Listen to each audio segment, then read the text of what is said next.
NATO কি অবশেষে পরাজিত হতে চলেছে? ৩৩ মাস ধরে চলমান রাশিয়া ইউক্রেন যুদ্ধে বর্তমানে ৩টি বড় ও গুরুত্বপূর্ণ ঘটনা ঘটেছে। রাশিয়ার প্রেসিডেন্ট ভ্লাদিমির পুতিন বেলারুশের সঙ্গে যৌথভাবে ইউক্রেনের অর্ধেক অংশ দখলের জন্য বেলারুশ সীমান্তে সেনা পাঠানো শুরু করেছেন। অন্যদিকে চমকপ্রদ খবর হলো, ন্যাটো সদস্য দেশ হাঙ্গেরির প্রধানমন্ত্রী ভিক্টর অরবান এক সপ্তাহে দ্বিতীয়বার ঘোষণা করেছেন যে ইউক্রেনের পরাজয় আবশ্যক। আরেকটি গুরুত্বপূর্ণ খবর হলো, ইউক্রেনকে সমর্থনকারী যুক্তরাজ্যের শীর্ষস্থানীয় অ্যাডমিরাল সতর্ক করেছেন যে রাশিয়া এখন যুদ্ধের এমন এক পর্যায়ে পৌঁছেছে যেখানে তারা যে কোনো মুহূর্তে পারমাণবিক বিস্ফোরণের মাধ্যমে যুক্তরাজ্য সহ পুরো ইউরোপ ধ্বংস করতে পারে। বিশ্বের শীর্ষস্থানীয় যুদ্ধ বিশেষজ্ঞদের দাবি, আগামী ৪৪ দিনের মধ্যেই ইউক্রেন রাশিয়ার পায়ে শরণাপন্ন হতে বাধ্য হবে। এই দাবির পরিপ্রেক্ষিতেই আমরা আপনাদের সামনে এই ঘটনার বিস্তারিত তুলে ধরছি। রাশিয়ার অগ্রগতি। বর্তমান তথ্য অনুসারে অক্টোবরের শুরু থেকে রাশিয়ার সেনাবাহিনী তাদের কুরস্ক অঞ্চল থেকে ইউক্রেনীয় বাহিনীর অর্ধেকেরও বেশি সৈন্যকে বিতাড়িত করেছে। দক্ষিণ ও পশ্চিম ইউক্রেনে ক্ষেপণাস্ত্র এবং ড্রোন হামলায় ১৮০% বেশি বৃদ্ধি দেখা গেছে। পশ্চিম ইউক্রেন এখন ইউক্রেনীয় সেনাদের জন্য এক প্রকার কবরস্থানে পরিণত হয়েছে। রাশিয়া এবং উত্তর কোরিয়ার সৈন্যদের যৌথ আক্রমণে পশ্চিম ইউক্রেনের সীমান্তবর্তী অঞ্চলগুলোতে ইউক্রেনীয় সেনাবাহিনী চরম বিপর্যয়ের সম্মুখীন হচ্ছে। ন্যাটো এবং ইউক্রেনের দুর্বলতা। হাঙ্গেরির প্রধানমন্ত্রী ভিক্টর অরবান স্পষ্ট ভাষায় বলেছেন, ইউক্রেন এবং ন্যাটো কোনোভাবেই রাশিয়াকে পরাজিত করতে পারবে না। ইউরোপ দীর্ঘমেয়াদী যুদ্ধের সম্পূর্ণরূপে অক্ষম হয়ে পড়েছে। প্রয়োজনীয় অস্ত্র, গোলাবারুদ, অর্থ এবং সেনা সংকটের কারণে ন্যাটোর অনেক দেশই রাশিয়ার বিরুদ্ধে সরাসরি যুদ্ধে টিকতে পারবে না। এমনকি ইউক্রেনও বেশ কিছু অঞ্চলে তাদের দখল হারাতে শুরু করেছে। ৬ আগস্ট থেকে শুরু হওয়া আক্রমণের পর ইউক্রেন যে ৪০% এলাকা দখল করেছিল তা রাশিয়ার পুনরায় ফিরে পেয়েছে। ইউক্রেনের প্রতিরোধ। ইউক্রেনের নতুন প্যাকলোড্রোন মিসাইল ব্যবহার করে রাশিয়ার ড্রোন হামলার মোকাবিলা করতে চাচ্ছে। এটি অত্যাধুনিক এবং ৭০০ কিলোমিটার দূরে আঘাত হানতে সক্ষম। তবে এই নতুন অস্ত্র রাশিয়ার ক্রমাগত হামলার সামনে কতটা কার্যকর হবে তা এখনও প্রশ্নের মুখে। রাশিয়ার শক্তি এবং হুমকি। রাশিয়া বর্তমানে যুদ্ধে চরম শক্তিশালী অবস্থানে রয়েছে। তাদের সামরিক ক্ষমতা এবং আধুনিক অস্ত্রসজ্জা ইউরোপ এবং ন্যাটোর জন্য বড় হুমকি হয়ে দাঁড়িয়েছে। পুতিনের পরমাণু হামলার হুমকি কোনোভাবেই উপেক্ষা করা উচিত নয়।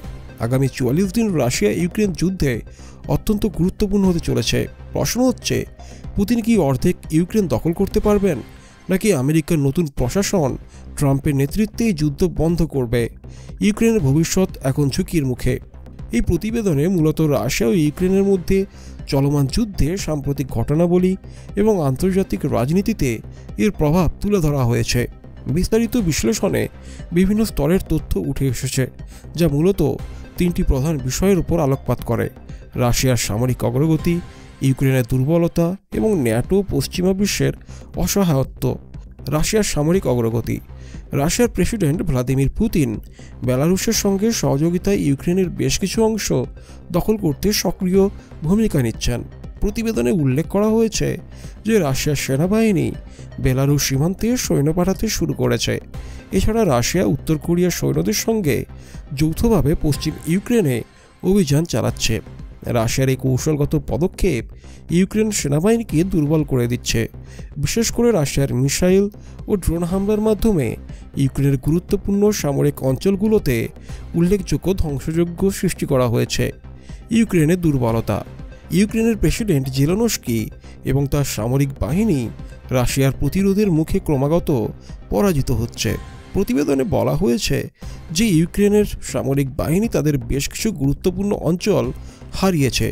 জেলেনস্কি নতুন প্রযুক্তি, বিশেষত প্যাকলোড্রোন মিসাইলের মতো উন্নত অস্ত্র ব্যবহারের মাধ্যমে যুদ্ধক্ষেত্রে পাল্টা আক্রমণের চেষ্টা করছেন। তবে এই প্রযুক্তিগত সুবিধা এখনও রাশিয়ার বিপুল সামরিক শক্তির তুলনায় অপ্রতুল। ন্যাটো এবং পশ্চিমা বিশ্বের ভূমিকায় অসঙ্গতি। প্রতিবেদনটি ন্যাটো এবং পশ্চিমা বিশ্বের মধ্যে মতবিরোধ এবং অসংগঠিত পরিস্থিতি সম্পর্কে বিশ্লেষণ করেছে।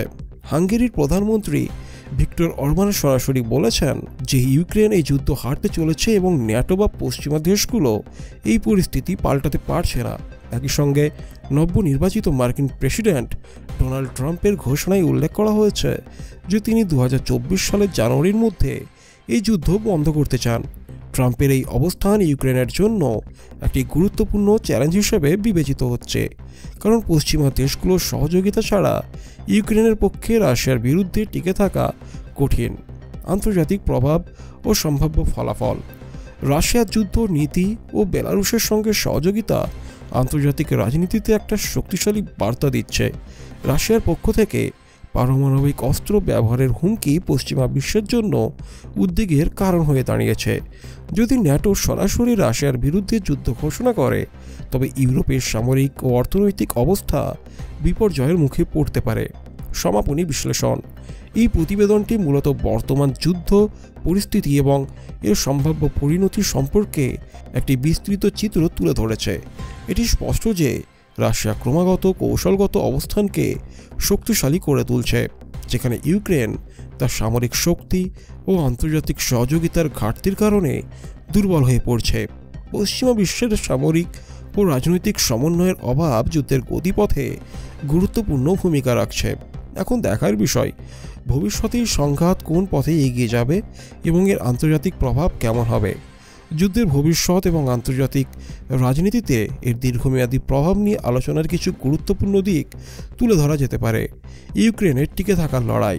ইউক্রেন তার নিজস্ব সীমান্ত রক্ষার জন্য আন্তর্জাতিক সাহায্যের ওপর অনেকটাই নির্ভরশীল, তবে পশ্চিমা দেশগুলোতে যুদ্ধের প্রতি সমর্থন দিন দিন কমে আসছে, যার ফলে ইউক্রেনের ভবিষ্যৎ আরও অনিশ্চিত হয়ে পড়ছে। যুক্তরাষ্ট্র এবং ইউরোপীয় ইউনিয়নের মতো বড় শক্তিগুলোর অভ্যন্তরীণ রাজনৈতিক পরিস্থিতি এবং জনগণের মধ্যে যুদ্ধবিরোধী মনোভাব ইউক্রেনের জন্য একটা বড় চ্যালেঞ্জ হয়ে দাঁড়িয়েছে।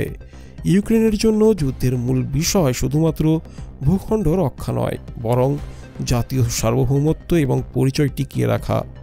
রাশিয়া যদি ইউক্রেনের বড় অংশ দখল করতে সফল হয়, তবে তা শুধুমাত্র ইউক্রেনের জন্য নয়, পূর্ব ইউরোপ এবং ন্যাটোর অন্যান্য সদস্য রাষ্ট্রগুলোর জন্য একটি বিপজ্জনক বার্তা দেবে।